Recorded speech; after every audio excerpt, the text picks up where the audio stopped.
May adlaw mga kadeshi, so nanglimpyo day ko dra og balay kay humana na ako hatod ako mga anak sa eskwela. So ako po nagbadat og floor wax dira. So gitangtang day na ako ang akong floor mat dira kay maot kaayo gagutay-gutay Ginoo ko. So tiyagaan sa ako ning floor wax kay mahal man gud ang metro sa floor mat ron nya.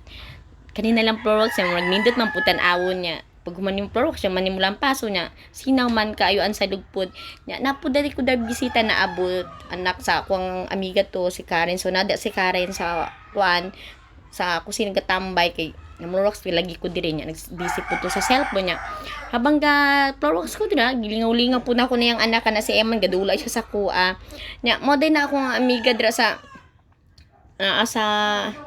kusina, muna si Karen Lee, ang gwapa na ko, amiga niya, kuya niya yung anak si Eman, ug si AA. Kana si AA, ganan ko na siya kulit kaya na sa kuan.